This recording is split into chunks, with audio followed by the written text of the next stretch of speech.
함께 오늘 말씀 들으면서 예배 드릴 때 큰 은혜가 있을 줄 믿습니다. 이제 옆 사람들 한번 인사하겠습니다. 은혜 받고 갑시다.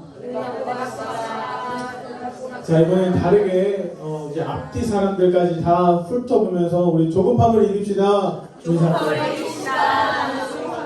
마세요. 조급할 필요가 없습니다. 저희만의 평안이 있습니다. 할렐루야. 오늘은 조급함을 이기라라는 말씀으로 설교를 전하려고 그래요. 종종 제가 이런 잔소리 듣는 거를 본 적이 있을 거예요. 천천히 드세요. 저는 음식을 빨리 먹는 사람입니다. 물론 막 푸드파이터처럼 이런 기질은 아니지만 좀 빠른 성향이에요. 그래서 옆에 이제 천천히 드시는 분이 계시면 많이 부담스러우실 거예요. 그래서 저도 나름대로 속도를 이렇게 조절하려고 합니다. 근데 여러분, 이게 밥은 빨리 먹는 게 좋을까요? 천천히 먹는 게 좋을까요? 천천히. 근데 이게 잘 안 되죠. 우리 남자분들 혹시 나는 밥을 좀 빨리 먹습니다 하는 사람 하나, 둘, 셋, 넷, 다섯. 이게 다 왜 그러냐면 군대에서 배운 거거든요. 네, 군대 때문에 그런 거예요. 하여튼 근데 뭐 이래나 저래나 밥은 천천히 오래 씹어서 먹는 것이 참 건강에 좋습니다. 빨리 먹으면 어떻게 돼요? 체하고 또 어떻게 됩니까? 비대해지죠. 살이 찌거든요. 우리 영적인 원리도 마찬가지라고 생각합니다. 우리 신앙생활에 참 해로운 것들이 있어요. 뭐 안 돼, 금지 이런 건 아니지만 그닥 유익이 안 되는 것들이 있습니다. 그게 뭐냐면 조급하게 하는 신앙생활이에요. 따라해볼까요? 조급함. 여러분, 이 조급함을 기억하셔서 우리의 삶 가운데서 좀 빼셔야 되겠습니다. 배제하시고 우리는 조급함과 거리를 두고 우리 신앙생활을 해야 돼요. 대표적으로 우리가 조급할 때 나타나는 증상들이 예를 들면 뭐가 있냐면 조급함으로 하는 기도가 있어요. 여러분, 조급한 마음이 들 때 기도해 보신 적 있으세요? 해보셨죠? 기도가 잘 되던가요? 혹시 그렇게 기도했을 때 하나님께서 기뻐하실 만한 기도가 터져 나오던가요? 그렇게 안 되더라는 거예요. 자기 중심적인 기도를 할 수밖에 없습니다. 조급한 기도를 드리다 보면은 우리가 기도를 하는 그 기도 내용들을 한번 생각해 보셔요. 대상만 다르지 세상 사람들이 자기들이 믿는 신에게 기도하는 것과 똑같은 기도를 하고 있더라고요.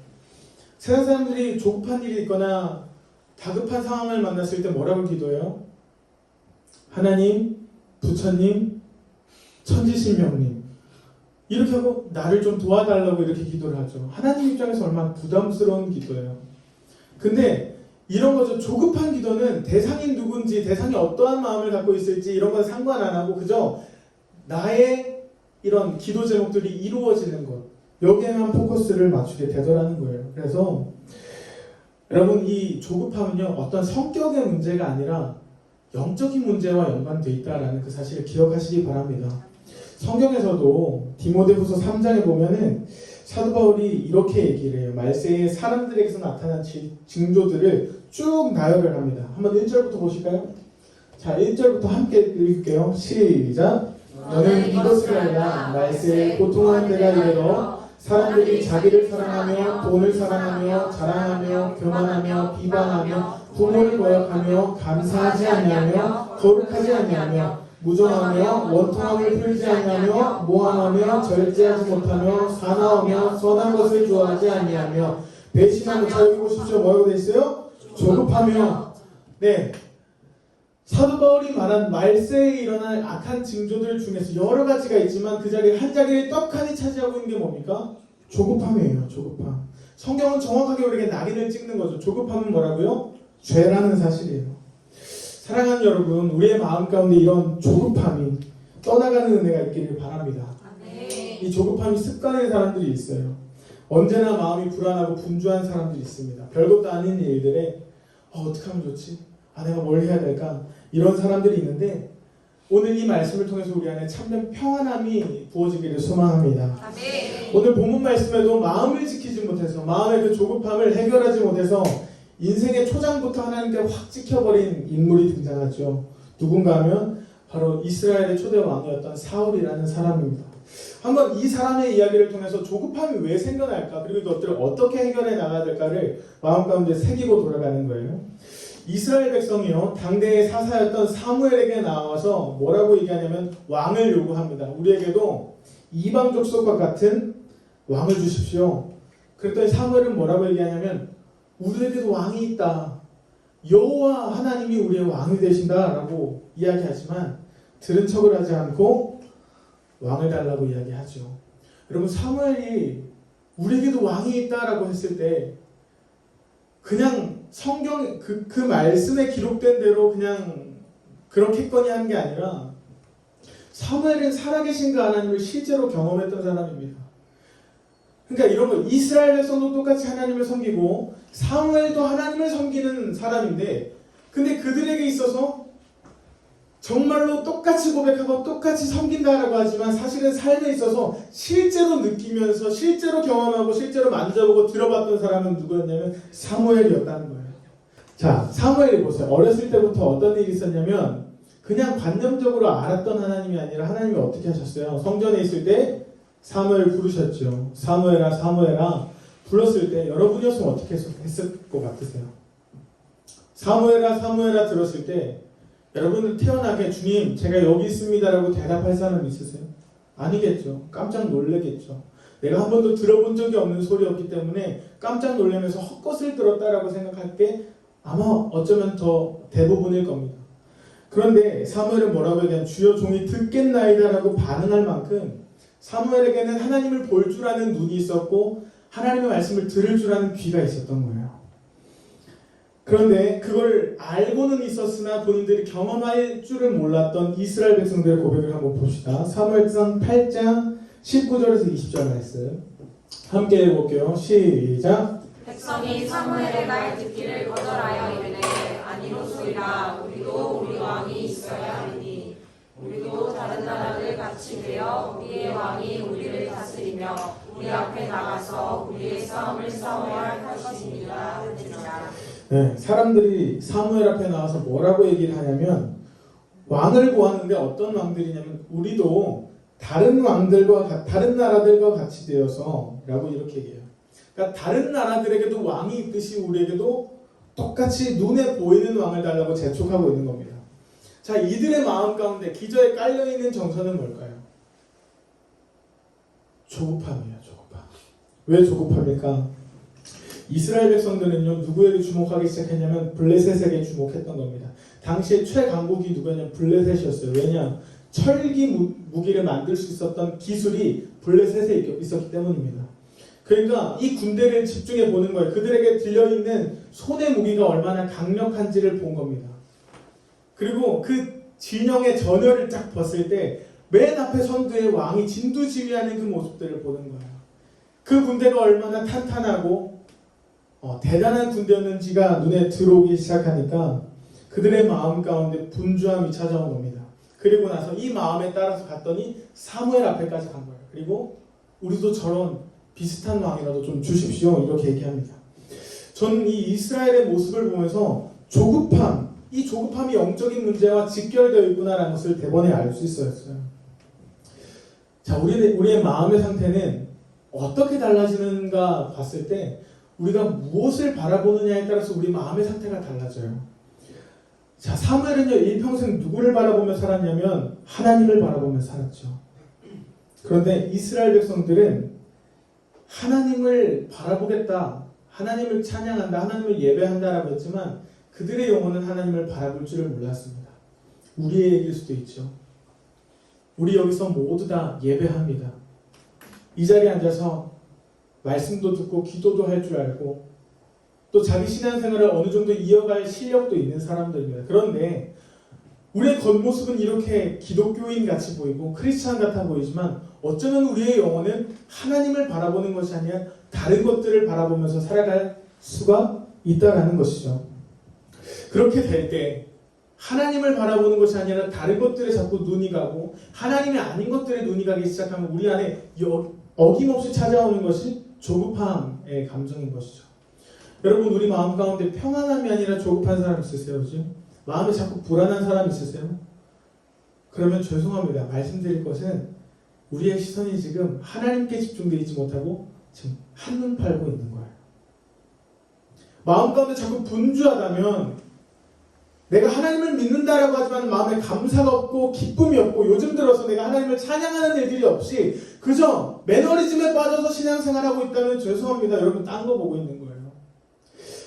한눈 팔다라는 그 말을 사전으로 한번 찾아봤습니다. 그랬더니 재밌는 표현이더라고요. 한눈 할 때 이게 한 번 보는 거래요. 한 번 보는 거. 잠깐 보는 거래요. 그러니까 한눈 판다라는 것이 딱 한 번 봤는데 거기에 확 빠져버리고 잠깐 눈을 돌렸는데 마음 가운데 쑥 조급함들이 찾아온다라는 것이죠. 여러분 우리 안에 조급함이 찾아오는 첫 번째 원인, 그래서 우리가 알아야 할 것은 우리가 바라보는 것이 하나님이 아니라 다른 것들을 바라볼 때 우리 안에 조급함들이 찾아온다. 이게 성경의 내용들만 이야기해서 저도 정말 그럴까 생각을 했었는데 저의 경험을 말씀드리려고 그래요. 예전에 대천수망교회, 춘천신성교회 오기 이전에 대천수망교회에 처음 부임하면서 박진영 목사님이랑 이런 대화를 나눴습니다. 학교를 가면요, 저도 전도사 친구들이 있잖아요. 자기들이 어떻게 사역하는지, 어떻게 자기 미래를 준비할 건지, 그리고 어떤 목회를 준비할 건지, 나는 유학을 갈 거야, 나는 누구 목사님 밑에 들어가서 배울 거야, 그리고 나는 아버지가 목사님이라서 어떻게 이렇게 코스들을 밟아 나갈 거야. 나름대로 자기들의 인생을 잘 챙겨 나가고 있더라고요. 그러면서 이제 학교에서 대전에서 대천으로 내려가고 있는 그 차 안에서 제 안에 조급함이 올라오는 거예요. 내 인생은 어떻게 되는 거지? 다들 잘 준비하고 있어요. 다들 다음 코스가 있대요. 이 사역지 다음 코스가 있다라고 하는데 나는 없는 거예요. 내 인생은 어떻게 되는 걸까? 이런 조급함이 찾아와서 목사님한테 이 고민을 이야기를 했습니다. 목사님, 제 마음 좀 어렵습니다. 학교 애들이 이렇게 전도사님들 얘기를 듣다가 대천에 왔는데 제 마음이 걱정들이 찾아옵니다 라고 했을 때 처음으로 저희 목사님한테 꾸중을 들었어요. 뭐라고 얘기하시냐면, 찬석 전사님, 목사님 혼내실 때 항상 존댓말을 하세요. 찬석 전사님, 지금 누구 말을 듣고 계신 거예요? 이렇게 얘기하더라고요. 누구 말에 집중하고 있는 거냐? 전도사님을 누가 불렀어요? 전도사님은 무엇을 위해서 목사가 되려고 그러세요? 전도사님의 목회를 누가 책임지고 계세요? 그런 얘기를 듣는데 내가 착각해도 단단히 착각하고 있구나, 이것을 깨닫게 되었습니다. 그러면서 그 자리에서 회개하게 되었어요. 그럼 우리의 인생도 마찬가지입니다. 자꾸만 내가 듣는 것에 우리는 집중하게 되어 있고 우리가 보는 것에 우리의 마음이 빼앗기게 되어 있어요. 만약 우리가 하나님의 말씀이 아니라 주변 사람들의 소리, 세상에 잘 나가는 사람들의 소리를 자꾸 듣게 된다면 우리의 마음은 옳은 것을 선택하기보다 자꾸 실수하고 그릇된 것들을 선택하기 마련입니다. 우리가 보는 것이 하나님이 아니라 하나님이 아닌 것들을 바라보게 되면 우리는 이 세상과 별반 다를 것이 없는 가치관들을 가지고서 우리는 살아가게 되는 거예요. 오늘 우리가 말씀 앞에서 우리 정직하게 반응하며 내가 지금 누구를 바라보고 있는지를 한번 점검해 봤으면 좋겠습니다. 내 마음 가운데 있는 이 조급함과 불안함, 내 인생은 어떻게 될 것인가에 대한 이런 걱정들이 있다면 여러분이 지금 누구의 소리에 귀 기울이고 있는지를 잘 살펴보시기를 축복합니다. 오늘 본문의 사울도 조급함에 푹 빠져 있었어요. 이스라엘의 왕이 되었습니다. 사울에게 대한 많은 기대치들이 걸려 있었어요. 그런 상황 가운데 사울은요, 이스라엘 군대를 이끌고서 블레셋과의 전투 가운데 뛰어듭니다. 사울은 자신의 근위대 3,000명을 이끌고 길갈이라는 곳에 진을 쳤고, 블레셋은 믹마스라는 곳에 그냥 얼마 되지 않는 거리에 진을 쳐가지고 대치하고 있는 상황이에요. 근데 맨 처음에 전쟁에 나갔을 때는 자신만만했거든요. 근데 정말로 적진을 살펴봤더니 이게 상황이 다른 거예요. 만만치 않은 거예요. 오늘 본문 5절을 한번 살펴볼까요? 5절의 말씀 함께 읽겠습니다. 시작! 블레셋 사람들이 이스라엘과 싸우려고 모였는데 병거가 3만이요 마병이 6,000명이요 백성은 해변에 모래같이 많더라. 그들이 올라와 동쪽 믹마스에 진치시네. 네, 이스라엘은 지금 몇 명 데리고 왔어요? 3,000명 데리고 왔습니다. 근데 상대 진영은 지금 어떻게 돼 있대요? 병거가 3만 명이고 마병이 6,000명이래요. 당시의 상황을 묘사하고 있는데 백성들은 해변에 모래같이 많았다라고 얘기합니다. 그러니까 이미 전열을 벌이고 있는 블레셋 군대 앞에 이스라엘이 압도당해버린 거예요. 기싸움에서 밀려버린 것입니다. 그래서 다음 절에 보면 이렇게 얘기하고 있어요. 6절에 이스라엘 사람들이 위급함을 보고 절박하여 굴과 수풀과 바위 틈과 은밀한 곳과 웅덩이에 숨으며 이스라엘 백성들이 두려워온 거예요. 자신들이 요구했던 사울 왕이 선두에 서 있음에도 불구하고 뒤늦게서야 이게 사울 왕으로 해결된 문제가 아니라는 것을 뒤늦게서야 깨달은 것입니다. 그래서 조급했던 이스라엘 군대는 자기가 숨을 수 있는 곳으로 숨어 들어가기 시작했어요. 누구는 숲을 속으로, 누구는 동굴 속으로, 누구는 바위 속으로, 어떤 사람들은 웅덩이에 푹 빠졌다 그래요. 그러니까 내가 할 수 있는 모든 대처를 한 겁니다. 그 중에서는 심지어 탈영했다라는 병사들까지 생겨나기 시작한 겁니다. 자, 그때 사울 왕이 어떻게 하느냐? 마지막 카드를 꺼내드는 거예요. 어떻게 했을까요? 이스라엘 백성의 종교성을 끄집어내는 거예요. 고대 군동의 전쟁 문화를 살펴보면 모든 족속들이 자기들이 섬기는 신들이 있잖아요. 전쟁을 나가기 전에 그 신들에게 제사를 드리는 것이 당시의 풍습이었다고 합니다. 그러니까 이 사울도 마찬가지였죠. 여호와께 내가 제사를 드리겠노라 이렇게 얘기한 것도 하나님께서 우리의 전쟁 가운데 함께 해주시겠지, 이길 수 있게 도와주시겠지, 그런 기대감을 걸고 마지막 카드를 꺼낸 거예요. 근데 제사를 본인이 드릴 수 있어요, 없어요? 못 드립니다. 제사는 누구만 드릴 수 있어요? 제사장만 드릴 수 있거든요. 그래서 제사를 드려줄 사무엘을 기다리고 있어요. 그런데 사무엘이 약속한 기일 내에 도착하지를 않는 거예요. 올 기미가 보이지가 않자 사울의 마음이 조급합니다. 왜 계속 사람들은 떨어져 나가고 집에 갔다 수근수근 대는 소리가 들리니까 사울의 마음이 조급했던 겁니다. 그래서 해서는 안 될 짓을 감행하죠. 본인이 재물을 가져다가 자기 마음대로 제사를 드려버리는 겁니다. 이것은 여러분 하나님이 금하신 일이에요. 아까도 말했지만 제사는 오직 제사장이 집례하도록 하나님께서 정해버리셨고 그것은 하나님의 영역인 거예요. 근데 마음에 조급함이 찾아오니까 사울은 어떻게 했어요? 하나님의 영역을 자기 마음대로 침범해버린 거죠. 그러면 사울이 지은 죄는 제사를 자기 마음대로 감행했던 그게 사울의 죄였을까? 그게 아니라 성경은 뭐라고 얘기하냐면 사울은 하나님의 말씀에 순종하지 않은 것을 죄라고 얘기해요. 사무엘이 10장 8절에 분명하게 이렇게 얘기했습니다. 내가 갈 거야. 너희가 길갈에 진치고 있을 때 내가 갈 테니까 내가 어떻게 해야 될지 다 알려줄 테니까 너희 기다리고 있으라고 했는데 그 기다리라는 하나님의 명령을 지키지 못했던 것입니다. 그래서 사무엘이 그 만행을 저질러버린 사울에게 책망하지요. 왕이 망령되이 행하였습니다. 왕의 하나님 여호와께서 왕에게 내리신 명령을 지키지 못하셨습니다. 자, 이렇게 책망을 받을 정도로 사울의 마음 가운데 조급함에 지배되어 있었습니다. 왜 이런 조급함이 찾아왔을까? 사울은 지금 왜 이렇게 조급해하고 있어요? 뭔가를 보여줘야 되기 때문이에요. 내가 여기에 책임자잖아요. 전쟁에서 지면 모든 책임은 나에게 있고 내가 왕으로서 뭔가 보여줘야 되겠고 그 마음 가운데 찾아왔던 성과주의였던 겁니다. 반드시 해내야 돼.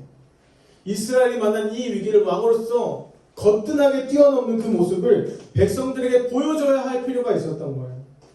그 성과주의 때문에 마음 가운데 조급함이 찾아온 겁니다. 저는 오늘 말씀을 준비하면서 도대체 이 성과주의, 조급함, 이게 무슨 상관이 있을까 이것들을 잘 묵상하게 됐어요. 막 열심히 설교 준비를 하고 있는데 그럼 이게 설교 준비가 안 되면 얼마나 마음이 조급해지는지 몰라요. 여러분 오늘 사무실 들어오면 제가 아는 척도 안 했죠. 설교 준비를 하다 보면 정말 그렇게 예민할 수가 없어요. 그런데 오늘 아침에 큐티라는 것들이 생각났습니다. 큐티를 이렇게 적용했어요. 오늘 하나님과 특별하게 교제할 수 있는 시간을 한번 마련해보자. 시간이 좀 빠듯하고 부족할지라도 한번 하나님과 데이트하는 시간을 조금 마련하자라는 적용을 하게 됐습니다. 그러면서 산책을 하기 시작했습니다. 교회 주변을 이렇게 쭉 산책을 하는데 맨 처음에는 계속 머리에서 설교가 돌아가는 거예요. 그래서 그 다음 뭐라고 얘기해야 돼? 그렇지, 사울이 이렇게 했는데 이게 왜 그런 거지? 계속 이러면서 돌아다녔어요. 그러면서 이건 아니다. 조급해하지 말고 설교 생각 잠깐 하지 말고 하나님께만 집중하자. 하나님과 교제하는 시간으로 삼아보자 하면서 분주한 마음을 내려놓고 산책을 할 때 하나님과 함께 산책하는 마음으로 기도를 시작했습니다. 근데 참 놀라운 일들은 성령님께서 제가 보지 못했던 것들을 보여주시더라고요. 그리고 알지 못했던 것들을 깨닫게 하시는 은혜가 있었습니다. 조급함에 대해서 설교하고 있는데 제가 조급한 마음으로 설교 준비하고 있더라고요. 왜 내가 조급해졌지? 나 왜 이렇게 분주하고 왜 이렇게 예민해하고 있지? 알고 봤더니 내가 잘해야 된다라는 성과주의가 내 안에 있었다 하더라고요. 오늘 새신자들이 많이 온대요. 솔직하게 고백할게요. 잘하고 싶었습니다. 잘하고 싶은 마음이 있었어요. 평소보다 더 잘해서 은혜 받게 해야지. 그런 마음이 있었는데 그러다 보니까 마음 가운데 이렇게 분주함이 계속 있었더라고요. 그러면서 쭉 돌아다니는데 무엇을 보게 됐냐면 갓길에 대어 있는 제 차를 보게 됐어요. 그래서 나 요즘 정말 차 많이 타고 다니는구나. 요즘 내가 얼마나 걸어 다니지? 했더니 걸어 다니지 않더라고요. 정신없이 일어나서 차를 타고 새벽기도 가고 또 정신없이 차를 타고 집에 가가지고 샤워를 하고 또 정신없이 차 타고 나서 출근하고 하루 일과를 다 마치고 나서 정신없게 차를 타고 퇴근하고 그러니까 지난 시간들을 되돌아봤을 때 내가 왜 이렇게 마음들이 메마를까 했더니 하나님께서 내 삶에 들어올 틈이 없겠더라고요. 잠깐의 여유도 잠깐의 하나님과 교제할 수 있는 그 시간도 차 타면서 줄이려고 했던 거예요. 조급한 마음 때문에. 그러면서 채 30분도 안 되는 시간을 하나님과 교제하면서 시간을 가졌습니다. 그러면서 설교 스트레스에서 벗어나는 것을 경험하면서 얼마나 행복했는지 몰라요. 하나님께서 하나하나 보여주시고 깨닫게 하시고 말씀해 주시고 온전히 하나님과 교제하는 그 시간들을 가졌는데 바깥 냄새를 맡아보니까 봄이 왔더라고요. 겨울이 어느새 지나가는데 뭐 하면서 지나가는지 모를 정도로 너무나 조급한 마음에 하나님과 이것들을 누릴 새도 없이 훅 지나가 보니까 봄이 왔어요. 그러면서 제 마음 가운데 든 생각은 인생을 살아갈 때 하나님께서 기뻐하시는 삶이 무엇일까? 늘 얘기했던 게 그거잖아요. 내 하나님과 함께 동행하는 것이 아니냐. 하나님과 지난 겨울 난 어떤 동행을 했을까? 늘 하나님을 위해서 살아간다라고 했지만 난 그 하나님과 얼마나 교제하면서 얼마나 동행하면서 살았을까? 그것들을 깨닫게 되면서 저의 시선을 이제 어떤 사역에서 하나님께로 돌리는 시간이었습니다. 저의 성과주의에서 벗어나는 시간들이었습니다. 이것을 누리면서 하나님께서 한 가지 깨닫게 하신 것들이 있어요. 이거 잘 들어주세요. 마지막인데 제가 여러분에게 늘 가르쳤던 게 있잖아요. 여러분, 우리가 예수 믿는 이유는 삶이 변하는 것입니다. 여러분들이 삶이 변화해야 되는 거예요. 라고 했는데 제가 잘못 가르쳤구나라는 것들을 깨닫게 됐어요. 여러분, 우리는 신앙생활 하다가 실수를 많이 범하는 것이 우리의 목표를 나의 변화라고 생각할 때가 많죠. 저도 그렇게 가르쳤으니까. 제자 훈련하는 이유는 뭐예요? 내가 변화되기 위해서, 내가 예수님의 사람이 되기 위해서라고 가르쳐. 물론 맞죠. 그러니까 이렇게 되는 거야. 너 예수 믿었어? 너 회개했어? 그럼 너 얼마나 많이 바뀌었어? 너 얼마나 많이 거룩해졌어? 덜 거룩했으면 더 거룩해져야지. 덜 사랑하면 더 사랑해야지. 그랬더니 어떻게 하게 되냐면 저 스스로도 그래 변화돼야 돼. 그러니까 변하려고 막 몸부림치기 시작하는 거예요. 근데 여러분, 이게 변화가 돼요, 안 돼요? 안 되죠. 변화 절대 안 돼요. 여러분 경험해 보셨잖아요. 변한 것 같으면서도 하나도 바뀐 게 없어요. 열심히 기도했고 열심히 큐티했고 열심히 말씀 듣고 열심히 제자 훈련했단 말이에요. 근데 바뀌려고 해도 바뀌지가 않아요. 그러면 우리의 신앙생활은 어떻게 변주해야 되는지 아십니까? 거룩한 척하고 살아가는 거예요. 바뀐 척하면서 살아가는 겁니다. 안에 신앙생활에 변화가 있어라고 스스로 위로하면서 살아가는 거예요. 그렇게 이중생활이 시작되는 거죠. 삶에서는, 서울에서는 인간 박정으로 살다가 교회 와서는 기독교인으로 살고, 내 자리에서는 인간 김찬석으로 살았다가 교회 와서는 전도사로 살고, 척하면서 사는 신앙생활이 되더라고요. 여러분, 우리의 삶의 목적은 우리 자신의 변화가 아닙니다. 우리가 예수를 믿는 목적은 우리가 변화되는 것이 아니라 무엇이냐면 딱 하나예요. 우리가 예수를 만나고 거듭나게 되면 우리 안에 어떤 마음들이 부어지게 되냐면 하나님을 알고 싶다는 그 마음이 생겨나게 되는 거예요. 하나님을 알기 위해서 뭘 하면 좋을까? 주님과 교제하고 싶은 거예요. 주님이 어떤 분인지 더 알기 위해서 말씀으로 교제하고 기도로 교제하고, 그래서 우리가 큐티하는 거예요. 바뀌려고 큐티하는 게 아니라 주님을 더 알고 싶은 그 마음 때문에 그래서 우리는 교제하기 시작하는 겁니다. 그렇게 교제하다 보면 어떤 열매들이 생겨요? 하나님을 사랑하는 열매들이 생깁니다. 그래서 변하는 거예요. 내가 변하려고 몸부림쳐서 변하는 것이 아니라 하나님을 사랑하기 때문에 그분을 사랑하는 그분의 계명을 지켜야 된다는 그 마음 때문에 그래 맞아 계명을 지키려고 몸부림치는 거예요. 사랑하기 때문에. 여러분 우리가 어떤 성과주의에 빠지지 않기를 바랍니다. 나 예수 믿었으니까 빨리 변화돼야 돼. 내가 오늘 말씀 들었으니까 반드시 해내야 돼. 이런 어떤 내 행위의 변화가 아니라 우리는 어떻게 더 깊숙이 나아가야 되냐면 하나님과 동행하는 일에 더 깊숙이 나아가는 거예요. 주님을 알아가고 주님을 깊이 더 느끼고 교제하는 그 일들에 우리가 더 깊숙이 적극적으로 나아가는 것이 우리의 태도일 줄로 믿습니다. 사무엘상 30장 6절 함께 고백하고 우리 말씀 마칠 텐데요. 함께 읽어볼까요? 시작. 백성들이 자녀들 때문에 마음이 슬퍼서 다윗을 돌로 치자 하니 다윗이 크게 다급하였으나 그의 하나님 여호와를 힘입고 용기를 얻었더라. 다윗이 어느 날 죽음의 위기 가운데 놓였습니다. 근데 다윗이 어떻게 하는가 보세요. 다급하였으나 크게 다급하였으나 잠깐 다급하다가 어떻게 했습니까? 그가 하나님 여호와를 힘입고 용기를 얻었더라. 여러분 우리의 삶이 이러한 모습이기를 간절히 소망합니다. 평소에 우리가 다른 것들에 집중하는 것이 아니라 하나님 바라보는 우리가 훈련을 했으면 좋겠습니다. 두 번째로 우리가 계속해서 우리가 하나님의 음성을 듣고 하나님을 더 바라보려고 애를 쓰고 우리가 나 스스로의 성과주의에 빠지는 것이 아니라 하나님을 더 알고 싶다, 사랑하고 싶다 하는 그 사모함이 우리 가운데 채워지기를 간절히 소망합니다.